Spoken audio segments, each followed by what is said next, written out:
식탁을 둘러 12명 제자들이 이렇게 식탁을 대하고 있는 그림입니다. 다 보셨죠? 그 그림의 제목이 최후의 만찬이고요. 그 그림을 그린 화가가 레오나르도 다빈치라는 사람입니다. 12명의 그 모델을 찾아다니면서 이렇게 그 성격대로 사복음을 몇 번이나 읽으면서 아주 그 성경에 나타난 성격대로 생긴 대로 이렇게 찾아서 그림을 다 그렸는데 예수님 모델할 사람이 잘 없는 거예요. 선해야 되고 악도 없어야 되고 그러면서도 위험이 있어야 되고 아주 그러면서도 좀 근엄한 데가 있어야 되고 아주 그러면서 양처럼 또 이래야 되고 이런 분을 찾는데 어느 날 성전에 이렇게 들어갔다가 보니까 이 성전 앞에서 어떤 젊은이가 기도를 하는데 옆에서 딱 보니까 이거는 영락없이 예수님 모델입니다. 아주 첫눈에 딱 마음에 드는 게 이 사람은 뭐 물어볼 것도 없이 예수님 모델이거든요. 그래서 그 사람하고 의논을 해서 이제 예수님 모델이 돼줘서 그래서 그 최후의 만찬에 예수님 모델로 그 청년을 이제 그려 넣었대요. 이제 문제는 가룟 유다인데 아주 성질이 아주 얍삽하고 아주 교활하고 음흉하고 아주 요런 예수님 팔아먹을 만한 아주 요런 사람을 찾아야 되겠는데 이걸 어디서 찾아야 되는지 몰라서 막 찾아다니는데 어느 날 어느 술집에 갔대요. 술집에 가서 쓱 술 먹으러 오는 사람들이 어떤 사람인지 어떤 사람이 꼭 모델 같은 사람인지 가룟 유다 같이 생긴 사람인지 한번 쭉 이렇게 둘러보다가 한 사람을 딱 만났는데 눈이 딱 마주치는 순간에 저놈이다 싶더래요. 아주 딱 첫눈에 보니까 얼마나 교활하게 생겼는지 아주 꼭 돈에 미친 사람 같이 보이고 눈에는 살기가 막 핑핑 돌고 아주 교활하고 아주 경상도 말로 얍삽하게 생긴 사람인데 아주 저 사람이 딱 맞다 싶어가지고 가서 다짜고짜 그랬대요. 내가 그림 하나 그리는데 당신이 내 그림의 모델이 돼줄 수 있느냐. 그러면서 이렇게 보니까 이게 그 사람도 레오나르도 다빈치를 보면서 깜짝 놀라고 이제 레오나르도 다빈치도 가만히 보니까 이게 어디서 본 사람이거든요. 근데 나중에 이제 그 본인이 하는 얘기가 뭐냐면 선생님 내가 언제 선생님 앞에 예수님의 모델이 됐던 사람입니다. 아직도 가룟 유다를 못 찾으셨고 이제 제가 가룟 유다입니까? 이렇게 하면서 눈물을 뚝뚝 흘리더라는 거죠. 여러분들 예수님의 모델과 가룟 유다의 모델은 그 최후의 만찬 보시면요 똑같은 사람입니다. 똑같은 사람인데 왜 한 사람은 정말 예수님 같이 생겼고 똑같은 사람인데 왜 한 사람은 또 아주 사기꾼 같이 그렇게 가룟 유다로 모델이 됐을까요? 우리가 여기서 깨닫게 되는 얘기가 있습니다. 똑같은 사람이라도요 사람은 누구나 두 가지 가능성을 가지고 있습니다. 하나는 하나님의 형상을 지닌 선한 사람이 될 수도 있고요 하나는 사탄의 형상을 가진 악한 사람도 될 수 있습니다. 하나는 존경받고 사랑받는 훌륭한 인격의 소유자도 될 수 있고 동시에 짐승만도 못한 비인격적인 소유자도 될 수 있습니다. 사람은 어떻게 처신하느냐, 어떤 마음을 가지느냐에 따라서 짐승 이상의 삶도 살 수 있고 짐승 이하의 삶도 살 수 있다 그 말입니다. 행복한 사람도 될 수 있고 불행한 사람도 될 수 있습니다. 누구나 이 두 가지 가능성이 동시에 있는 사람들입니다. 자, 그렇다면 사람이면 누구에게든지 있는 이 두 가지 가능성에 결정적인 역할을 하는 게 뭘까요? 왜 똑같은 사람이 예수님 모델도 되고 유다 모델도 됩니까? 왜 이렇게 천사의 모델도 되고 사탄의 모델도 됩니까? 왜 이렇게 행복한 모델이 될 수도 있고 불행의 모델이 될 수도 있습니까? 그 역할이 뭘까요? 바로 사람의 선한 양심입니다. 선한 양심을 어떻게 활용하느냐에 따라서 이쪽도 될 수 있고 저쪽도 될 수 있다 그 말입니다. 잠언 4장 23절에 보면 무릇 지킬 만한 것보다 더욱 내 마음을 지키라. 생명의 근원이 이에서 남이니라. 그렇게 말씀합니다. 지킬 만한 것보다 더욱 네 마음을 지키라. 내 마음을 지키는 게 뭡니까? 그게 바로 삶의 원동력과 근원이 되는 선한 양심이라는 뜻입니다. 생명의 근원이 바로 여기서 난다는 겁니다. 그 마음과 그 생각이 어떠한가에 따라서 그 삶과 인생이 결정된다는 뜻입니다. 인생의 행복과 불행, 성공과 실패는 선한 양심을 가졌느냐, 아니면 마비된, 아니면 이렇게 완전히 정말 화인 맞은 그런 양심을 가졌느냐에 따라서 삶의 상황이 완전히 달라질 수도 있습니다. 모든 게 마음의 문제거든요. 마치 마부가 말을 채찍질하면 뒤에 마차는 그냥 끌려가는 거거든요. 거기에 뭘 실었든지 간에 마차가 끌려가는데 마차에 실려진 짐이 안 따라가겠습니까? 우리가 신앙생활하면서 선한 사람도 될 수 있고 화인 맞은 양심의 악한 사람도 될 수 있는 건 우리 마음이 하나님 앞에 어떻게 처신되고 서느냐 하는 게 굉장히 중요한 말씀입니다.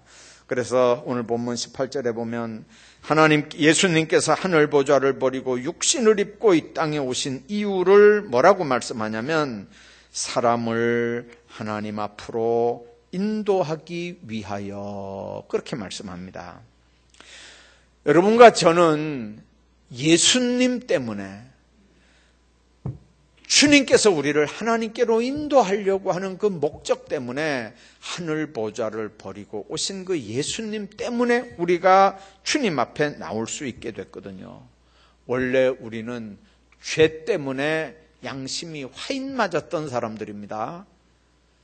하나님 앞에 범죄를 해도 죄인 줄 모릅니다. 하나님을 하나님으로 인정하지 않고 살면서도 그게 죄인 줄도 모릅니다. 왜 그러냐면 화인 맞아서 그렇거든요. 여러분들 그 나병 환자들 작년에 우리나라에 15명 발병됐다 그랬죠. 일본은 3명 발병됐는데 우리나라는 작년 한 해 15명 발병됐어요. 근데 DDP인가 뭐 이름이 DDS인가 뭐 DDP인가 뭐 그러는 그 알약 2알만 딱 먹으면요. 어떤 진도에서 이렇게 진행이 됐든지 간에 하여튼 알약 2알만 먹으면 딱 아주 완전히 해결돼요. 알약 2알만 먹으면. 그러니까 이게 초기에 발견하면 전혀 겉으로 표도 안 나요. 이미 입이 틀어진 상태에서 알약 2알 먹으면 그 상태에서 딱 멈추는 거예요. 그러니까 조기 발견하면 할수록 좋잖아요. 근데 문제는 이걸 조기 발견을 못 한다는 거예요. 그분들하고 이렇게 대화를 나눠보면요. 이제 먼저 일본 갔을 때 제가 이렇게 이제 길거리 가면서 그분들하고 이렇게 대화를 나눠봤어요. 그랬더니 그분들 얘기가 그래요. 어느 날 보니까 이게 다리에 마비가 없더라는 거예요. 어느 날 보니까 세수를 하는데 이렇게 이렇게 해가지고 세수를 하면 이게 손이 이게 표가 나야 될 거 아닙니까? 근데 여기에 손으로 이렇게 하는 표가 안 난대요. 귀를 꼭 눌러도, 코를 꽉 잡아도 감각이 없다는 거예요. 예? 눈썹이 막 빠져가지고 이렇게 해도 이게 손가락으로 이렇게 막 긁는데도 이게 감각이 없대요. 그때 어떻게 해야 됩니까? 그러면 빨리 병원에 가서 진단을 받으면 거기서 알약 2알 먹고 딱 멈추는데 뭐 낫겠지 막 그냥 놔두는 거예요. 그리고 시간이 몇 달 지나갑니다. 그러면 손가락도 오므라들고 눈도 이상해지고 입도 이상해지고 막 그런 다음에 이제 그때 가가지고 보면 이게 이제 한센시 병입니다. 이렇게 하면 2가지가 나타난대요. 부모들이 창피하다고 골방에 딱 집어넣고 절대로 사람들 못 만나게 하고 쉬쉬하고 방 안에 딱 집어넣는 집안이 있고요. 그래도 부모들이 머리가 깨어 있는 집들은 빨리 자녀들을 데리고 가가지고 약 먹이고 병원에 입원시키고 이래가지고 그 상태에서 수dob하는 집도 있고. 그러니까 여러분들 뭐가 문제냐면요. 그게 그렇게 무서운 병이지만 뭐가 문제냐면 감각이 없다는 게 문제거든요. 그리고 빨리 알약 2알만 먹으면 되는데 이걸 숨기고 덮고 사람들한테 감추고 자꾸 이렇게 하다가 보면 나중에 이게 너무 깊은 단계에 들어가는 거예요. 요즘에 세상이 얼마나 좋은데요. 알약 2알만 먹으면 해결되는 건데. 주님께서 우리에게 요구하시는 말씀이 바로 그 말입니다. 우리가 다 죄 때문에 이렇게 마비가 된 사람들이었어요. 감각이 마비가 되고 양심이 마비가 되고. 그런데 주님께서 이 땅에 육신을 입고 오심으로 십자가에 못 박혀 죽으심으로 우리에게 하나님께 나아갈 수 있는 길을 열어주신 거거든요. 이제는 예수 믿기만 하면, 주님께 우리 삶을 얹어드리기만 하면 우리는 선한 양심을 회복할 수 있습니다. 그 선한 양심이 있어야 내가 죄인인 걸 알게 되고요. 내가 죄인인 걸 알아야 하나님 앞에 나아가게 되고요. 하나님 앞에 나아가면 그분께서 누구든지 예수 이름으로 구원받는 비밀들을 우리에게 알리시는 거거든요. 그러면 선한 양심 있는 자만 하나님 앞에 설 수 있고 거룩한 곳에 설 수 있는 거예요.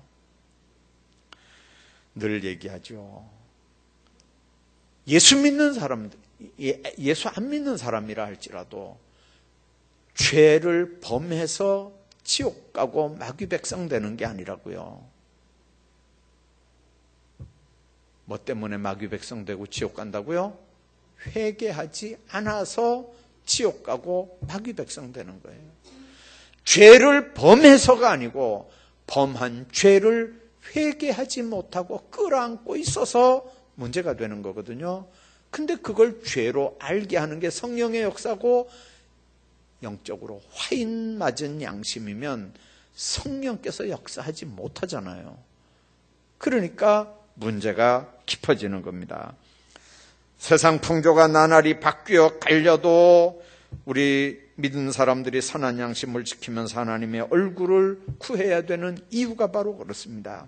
여러분들, 선한 양심을 빼앗기면 무슨 문제가 생길까요? 첫째는 약해집니다. 힘을 못 쓰게 됩니다. 예를 들면 삼손을 한번 보십시오. 삼손이 그거보다 더한 일에도 힘을 썼던 사람인데 양심을 잃어버렸어요. 뭐 때문에요? 하나님이 명령하신 말씀을 그걸 버려버렸습니다. 하나님의 명령을 버리니까 그건 하나님을 버렸다는 뜻이거든요.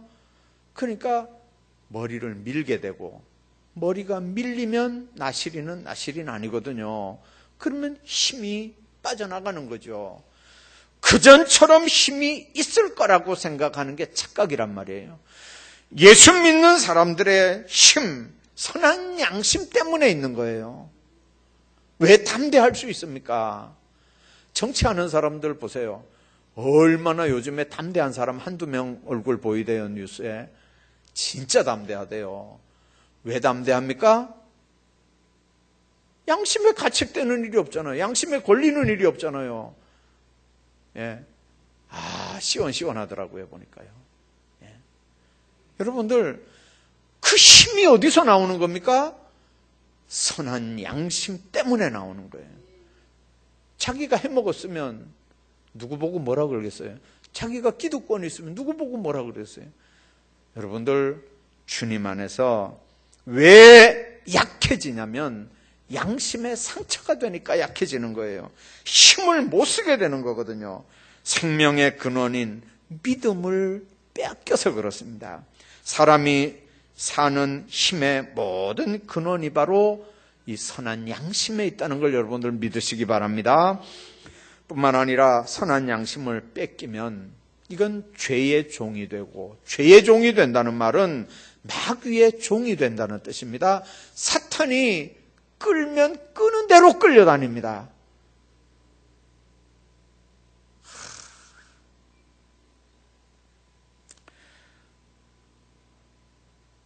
여러분들도 이 텔레비전에서 이렇게 가끔 뉴스 보다가 이제 싫잖아요.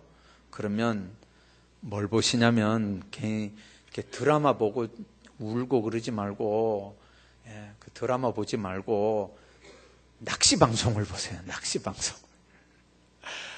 얼마나 재밌는지 몰라요. 이 낚시하는 게 참 재밌어요. 근데 어떨 때 이렇게 보면요, 물속까지 비춰줘요.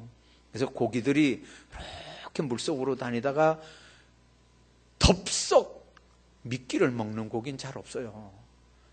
이렇게 보고요, 가서 이렇게 툭 쳐본다니까요. 한번요, 툭 쳐봐요. 그리고 또 갔다가 이렇게 뺑 돌아왔다가 그 냄새를 이기지 못해가지고요, 또 와가지고 또 이렇게 보고 또 한번 툭 쳐보고, 그게 왔다 갔다 이렇게 하다가 홀딱 먹어버리는 거예요. 예. 죽을 짓을 한다니까요. 그 다음에 이제 딱 걸리잖아요. 그러면 이제 낚싯대가 막 이렇게 하면서 안 끌려오려고 막 이렇게 하다가 어떻게 안 끌려와요? 땡기는데. 그러면 이제 나중에 결국은 들려 올라와요. 아무리 커도 들려와요. 아무리 커도 들려와요. 여러분들, 마귀에게 한번 딱 걸리면요, 진짜 내 힘으로는 못 빠져나와요. 내 힘으로 못 빠져나와요. 여러분들, 하나님께서 선한 양심을 뺏기고 세상의 모든 것들에게 붙들리면 종이 되는데, 그걸 빼내주는 유일한 방법이 예수님의 은혜예요. 근데 어떨 때 이제 우리나라 말고 외국에 이렇게 외국 사람들 이렇게 이제 그 낚시하는 것도 나오거든요. 근데 우리 어머니가 보면서 그래요. 이제 등신 같은 것들 저 잡아가지고 놔줄 거면 저거 왜 잡냐고. 옆에서 보면 아마 답답한가 봐요. 그렇게 막 잡아가지고는 다 이렇게 또 풀어주거든요. 그럼 이제 우리 어머니 보시는 등신 같은 것들. 아니, 그렇게 애를 써서 잡아놓고, 그걸 풀어주려면 그거 왜 잡냐고. 날 보고 그래, 왜 잡냐고. 나도 마찬가지거든요, 생각이. 근데 그 사람들은요, 잘 풀어줘요. 이 스포츠에 그 사람들은요, 스포츠. 근데 정말 생각 있는 사람들은요, 이렇게 잡으면 이렇게 살려줘요. 그게 뭐라고요? 은혜라니까요. 은혜. 잡아도 살려주는 게 은혜잖아요. 마귀가 그럴까요? 어림도 없어요. 마귀는 한번 걸렸다 그러면 지옥까지 끌고 들어가는 거예요. 근데 그걸 중간에서 누가 우리를 풀어줍니까? 예수님의 십자가 사건만 우리를 거기서 자유하게 하는 거예요. 주님 안에서 이 비밀을 생각하시기 바랍니다. 사탄에게 선한 양심을 뺏기면 사탄의 종이 돼요. 그러나 회개하면 그 바늘이 부러져 나가는 거예요. 줄이 끊어져 나가는 거예요. 회개하면 마귀가 우리를 끌다가도 바늘이 부러져 나가는 고기처럼 그냥 자유함을 얻는 것처럼 마귀가 우리를 끌고 다니다가도 우리가 예수 이름으로 회개하면 그냥 그 마귀의 손아귀에서 우리가 자유함을 얻는 줄로 믿습니다. 이게 은혜란 말이에요. 은혜. 선한 양심을 뺏기면 그 다음에 온전하지를 못해요. 판단력을 잃어버리게 됩니다. 다른 사람을 이해하지 못합니다. 별말 안 했는데도 다른 사람 오해합니다. 자기가 좋아하는 사람만 좋아하고 이웃을 미워합니다. 사랑할 수 없게 만듭니다. 이기주의자가 되고 아주 자기밖에 모르는 사람이 됩니다. 여러분들, 선한 양심을 뺏기면 그래요. 베드로전서 3장 보면 너희 마음속에 그리스도를 주로 삼아 거룩하게 하고 너희 속에 있는 소망에 관한 이유를 묻는 자들에게는 대답할 걸 항상 예비하되 온유와 두려움으로 하고 선한 양심을 가지라. 그렇게 말씀합니다. 이는 그리스도 안에 있는 너희의 선행을 욕하는 자들로 그 비방하는 일에 부끄러움을 당하게 하려고 한다. 그렇게 말합니다. 신앙생활은 어디까지나 선한 양심의 문제입니다. 선한 양심 안에 진리의 근원이 있고 행복의 요소가 있습니다. 예수님께서도 뭐라고 말씀합니까? 천국이 너희 안에 있다. 그렇게 말씀합니다. 자, 그러면 선한 양심이라고 하는 건 어떤 마음일까요? 첫째, 선한 양심은 심령이 거하는 마음입니다. 오늘 19절에 보면 저가 또한 영으로 옥에 있는 영들에게 전파하시니라. 성령이 우리 마음 안에 들어와야 선한 양심이 생깁니다. 선하다고 하는 말을 지금 몇 주 동안 계속해서 반복했습니다. 하나님 앞에 선한 건 구제 사업하는 거나 연탄 사서 나눠주는 거나 쌀 사서 나눠주는 것만 선한 일이 아니고 성경에서 말하는 선한 일은 뭐라고요? 죽은 영혼 살려내는 일이라고 그랬습니다. 예수님 비유 가운데 어떤 사람이 길을 가는데 소가 구렁텅이에 빠졌습니다. 그날 안식일입니다. 자, 어떻게 해야 되나요? 안식일을 지키려면 그냥 지나가야 되는 거죠. 안식일을 지키려면 율법대로 안식일 지키려면 그냥 지나가야 돼요. 그러나 예수님은 뭐라 그럽니까? 그걸 살려내는 게 선이라는 거예요. 죽으려고 하는 걸 살려내는 게 선이라고 하는 거거든요. 선한 양심이라고 하는 건 뭐냐면 우리 해피데이 할 때 계속 얘기하잖아요. 선한 양심이 뭐냐면 죽어가는 내 이웃, 죽어가는 내 일가친지, 죽어가는 내 가족들이 있는데도 그걸 보고만 있다면 이게 무슨 양심입니까 이게? 그 사람 예수 안 믿고 예수 영접 안 하면 지옥 가는데 그걸 구경만 하고 있습니까? 여러분들, 이게 양심도 없는 짓이죠. 선한 양심은 바로 이겁니다.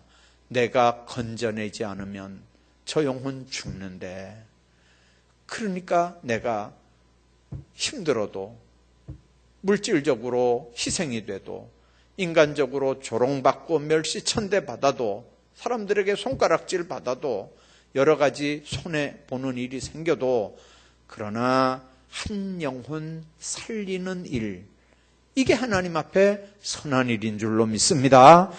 그러니까 이 선하다고 하는 개념 정리를 똑바로 해야 교회가 선한 일에 똑바로 전념할 수 있고 예수 믿는 사람들이 삶의 현장에서 이 선하다고 하는 개념을 똑바로 정리를 해야 하나님 앞에 온전한 신앙생활들을 할 수 있는 줄로 믿습니다. 선한 양심, 예수님 안에 그리스도의 영이 들어와야 예수님 마음을 갖게 되는 거고 이게 바로 선한 양심이 됩니다. 예수님은 당신이 십자가에 못 박혀 죽으면서 그러면서 사람들을 구원하기 위해서 십자가 지셨던 것처럼 이 마음이 우리 속에 들어와야 우리도 죽어가는 사람들 보면 그냥 넘어가지 않고 하나님 앞에 아름답게 이렇게 놀라운 축복을 누리는 걸 믿습니다. 어제 신무식 가니까 문경시민교회 신무식 가니까 아마 여기에 이렇게 앞에다가 뭘 갖다 놨냐면요, 헬스 자전거를 하나 이렇게 갖다 놨어요. 그게 얼마짜리인지 모르겠는데 딱 보니까 번쩍번쩍하는 게 아주 되게 비싸더라고요. 번쩍번쩍하는 게 되게 비싼데 딱 갖다 놓고 그 핸들 이렇게 쥐는 거기다가 이렇게 고리를 하나 이렇게 만들어 가지고 이렇게 그 팻말 명찰 같은 걸 이렇게 하나 크게 붙여놨는데 뭐라고 붙여놨냐면요, 전도상 이렇게 가지고 하나 붙여놨어요. 아마 무슨 연말 나중에 이제 2017년도 12월 달에 줄 건지 아니면 중간에 무슨 전도 행사 때 줄 건지는 모르겠는데 아마 보니까 갖다가 딱 갖다 놓고 전도상을 하나 갖다 놨어요. 우리도 내년에 가만히 생각해 보니까 이게 뭐 상품권 주고 이런 거 하지 말고 이제 상품권 줄 때는 그거 가지고 가서 이렇게 밥도 같이 사 먹고 막 이렇게 하라고 이제 아마 그런 걸로 이렇게 준 것 같은데, 우리도 내년에는 전도상을 이렇게 하나 걸어놓고 딱지를 딱 붙여서 아마 저쪽에다 하나 갖다 세워놓든지 아마 그래야 될 것 같아요.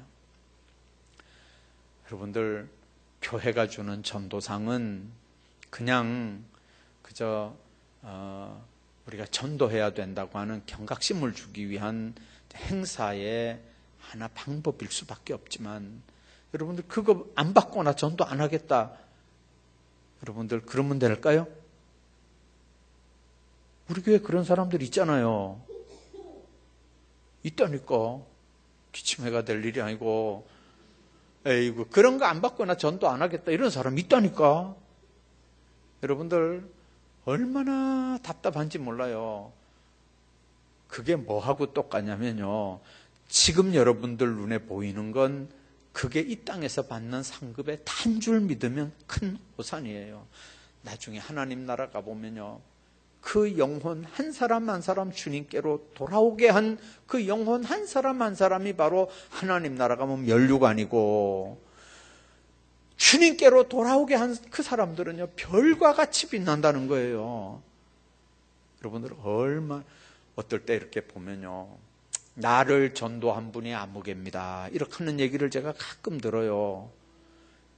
그것보다 더 귀하고 더 복된 일이 있습니까? 여러분들을 전도한 사람들이 누굽니까? 가만히 한번 생각해 봐봐요. 그분들한테는 여러분들이 너무너무 감사해야 하고 정말 은인으로 알아야 돼요. 은인으로. 여러분들이 지옥 갈 걸 천국으로 빼내고 마귀 자식인데 하나님 자녀 삼게 했으니까 이거보다 더 큰 은혜가 어딨냐 그 말이에요. 그래서 하나님 앞에 선한 양심이라고 하는 건 심령이 거하는 마음이고요. 그 다음에 에스겔 36장에 보면 새 영을 너희에게 두고 새 마음을 너희에게 준다. 너희 육신에서 굳은 마음을 제하고 부드러운 마음을 주고 내 신을 너희 속에 두어 너희로 내 율례를 행하게 하겠다. 그렇게 말씀합니다. 선한 양심은 그래서 성령이 거하게 하고요, 성령이 거하면 주님 앞에 기도하는 삶을 살게 됩니다. 또 하나 선한 양심은요, 하나님을 찾게 됩니다. 여러분들, 베드로하고 가룟 유다하고 똑같이 예수님 배신한 사람들이에요. 가룟 유다는 아주 은큼하게 은밀하게 안 한 것처럼 입으로 키스도 하면서 그러면서 예수님을 감쪽같이 팔아먹었어요. 근데 베드로는요 큰 소리 뻥뻥 쳤어요. 다른 사람 다 예수님 버려도 나 절대 안 버립니다. 큰 소리 뻥뻥 치다가 사람들 보는 데서요 예수님을 저주하고 부인하면서 맹세하면서 사람들 다 보는 데서 3번이나 예수님 앞에 예수님 부인했어요. 그러니까 가룟 유다는 범죄해도 은큼하게 범죄했고 베드로는 대놓고 범죄했어요.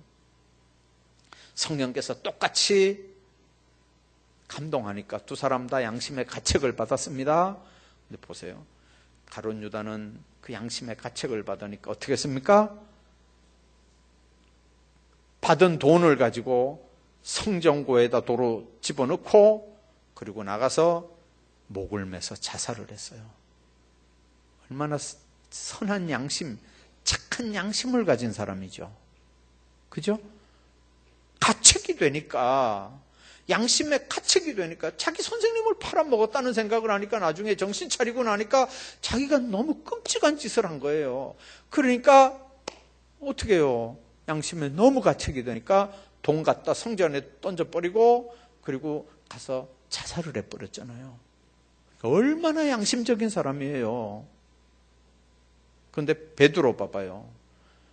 만일 베드로도 가룟 유다 같은 양심을 가진 사람이라면 베드로는요 갈릴리 바다 가가지고 바닷속에 들어가서 죽었어야 돼요. 안 그래요? 베드로도 가룟 유다 같은 양심을, 선한 양심을 가진 사람이라면 베드로도 가가지고 물에 빠져 죽어야 된다니까요. 어떻게 살아요? 근데 여러분들 어느 게 선한 양심인가요? 자살한 게 선한 양심인가요? 주님 앞에 붙잡혀서 회개하고 하나님 앞에 다시 쓰임 받는 게 착한 양심인가요? 그래서 여러분들 이 부분을 분명하게 기억해야 합니다. 주님 안에서 성령이 주시는 선한 양심이냐, 인간적인 기준으로 후회하고 깨닫고 그냥 반성하고 그리고 그렇게 하는 선한 양심이냐, 이걸 여러분들이 구분하셔야 돼요. 베드로는 성령이 준 그 선한 양심으로 회개하면서 하나님을 찾는 놀라운 진리와 은혜를 체험합니다. 선한 양심은 성전고에 돈 던지고 가서 목매달아 죽는 게 선한 양심이 아니고 주여 나는 죄인입니다 하고 하나님 앞에 엎드리고 하나님을 찾아 나서는 게 그게 선한 양심인 줄로 믿습니다. 여러분들이 양심의 기준을 아셔야 돼요. 선한 양심은 주님을 찾아가는 게 선한 양심이에요. 선한 양심은 자기 죄를 주님 앞에 내놓는 게 선한 양심이에요. 선한 양심은 성령이 주는 선한 양심은 하나님의 축복받는 성도들이 되게 만듭니다.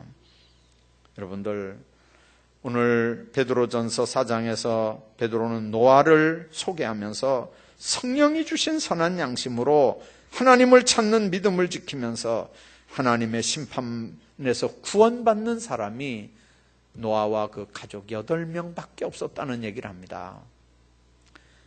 많은 사람들이 구원받을 수 있는 기회가 있었습니다. 여러분들 노아가 배를 만들 때 배 만드는 사람은 왜 노아가 배 만드는지 알았을 거 아닙니까? 그죠? 배를 노아 혼자 만들었나요? 노아 가족 8명만 배를 만들었을까요? 적어도 도와주는 사람들이 있었을 거 아니에요. 그러면 그 사람들은 왜 배를 만드는 줄 알았을 거 아닙니까? 근데 그들에게 하나님을 찾아가는, 하나님을 찾는 선한 양심이 만일 있었다면 노아 가족들이 방주 안에 들어갈 때 왜 안 들어갔을까요? 왜 노아 식구들 구원받는데 그 배 만든 사람들은 거기서 제외됐을까요? 양심은 내 것 같지만 절대로 내 편을 들어주지 않아요. 그래서 오늘 성령이 주시는 선한 양심으로 하나님을 찾아가는 믿음을 지키는 게 가장 하나님 앞에 아름다운 일인 걸 여러분들 기억하시고 디모데전서 1장 19절이 그렇게 말씀합니다. 믿음과 착한 양심을 가지라. 어떤 이들이 양심을 버렸고 그 믿음에 관하여는 파선했느니라. 양심, 선한 양심을 버리면 믿음의 배가 파선이 됩니다. 믿음이 파선되면 땅에서도 하나님 나라에서도 생명을 잃어버립니다. 선한 양심은 마음속에 들리는 하나님의 음성을 듣는 일부터 시작이 됩니다. 선한 양심은 영혼의 지성소입니다. 오늘도 여러분들이 말씀 마음속에 기억하면서 선한 양심으로 하나님 찾으면서 날마다 기도하고 깨면서 세상 이기면서 죄악 이기면서 복음 전파하면서 하나님이 말씀하시는 선한 양심으로 세상 사시기를 주의 이름으로 축복합니다.